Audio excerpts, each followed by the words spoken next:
Two breaking stories just shook Steelers training camp, and it's not just the summer heat. The arrival of Aaron Rodgers and DK Metcalf promised fireworks for the 2025 offense, but unexpected tension with young receivers is heating things up behind the scenes. Meanwhile, a decision made months ago might be looking like a total win.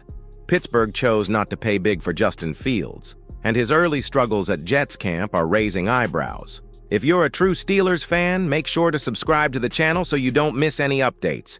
Let's get into the video. Well, things are getting spicy at Steelers camp, and it's not just the summer heat. Pittsburgh loaded up on offense this offseason, bringing in Aaron freaking Rodgers on a one-year deal that's probably his last NFL ride.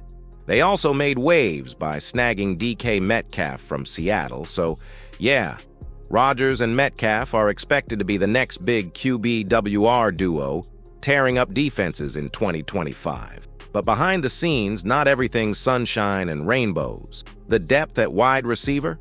Kind of shaky after Metcalf and Calvin Austin III. And Austin, while talented, is in a contract year and still proving himself.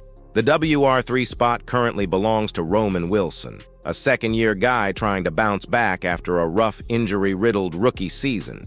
He's got potential, but here's the twist. His chemistry with Rodgers, kind of non-existent right now. Word out of camp is that Rodgers isn't thrilled. During practice on Sunday, Wilson ran a route wrong, and let's just say Rodgers hit him with a death glare that probably melted his cleats. That little moment didn't go unnoticed, and it's sparking talks about how Rodgers is handling this young offense, and how these young dudes are responding to a quarterback with zero patience for mistakes. Now some think this tension could actually be good. A little fire in camp that can shape a sharper, more accountable squad. But it also opens the door for guys like Scotty Miller, who's been turning heads lately, to climb the depth chart. And don't sleep on tight end Jonnu Smith either.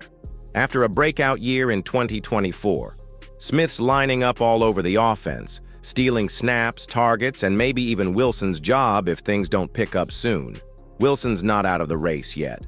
He's got talent, and if he can string together a solid camp and show something in preseason, he could still lock in a role.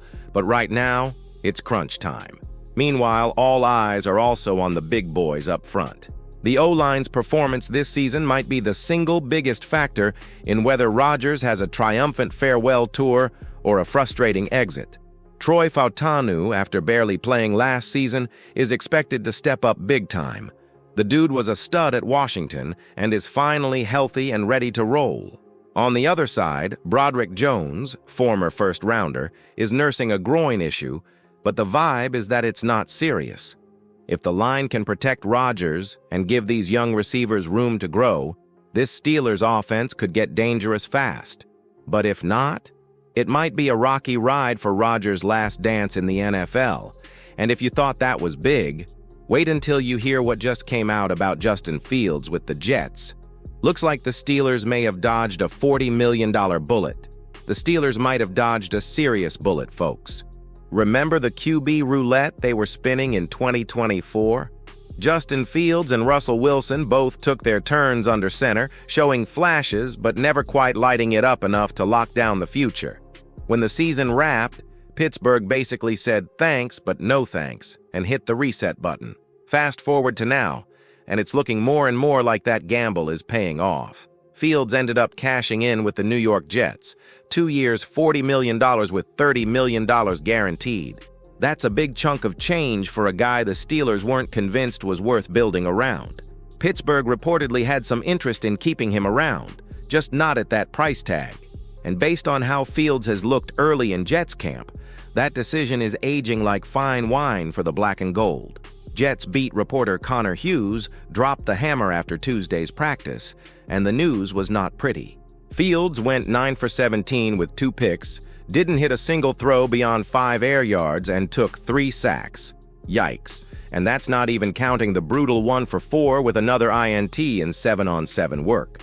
Over his last 3 full-team practices, Fields is completing just 34% of his passes. That's not a typo.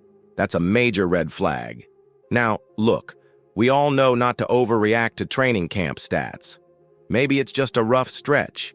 Maybe the Jets were testing out some high-risk plays. But when the same issues keep popping up, breaking the pocket too early, holding the ball too long, bad reads, it stops being a coincidence and starts looking like a trend.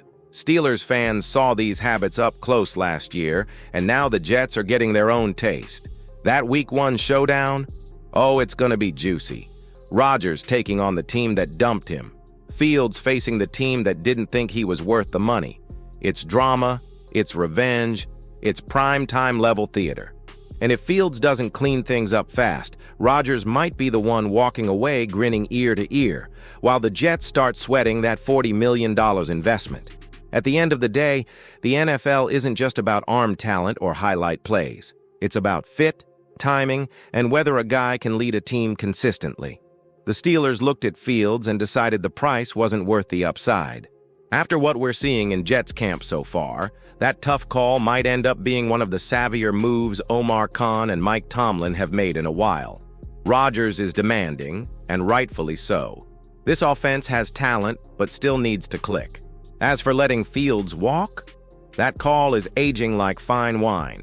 Stay tuned and hit that subscribe button so you don't miss what's next behind the scenes in Pittsburgh.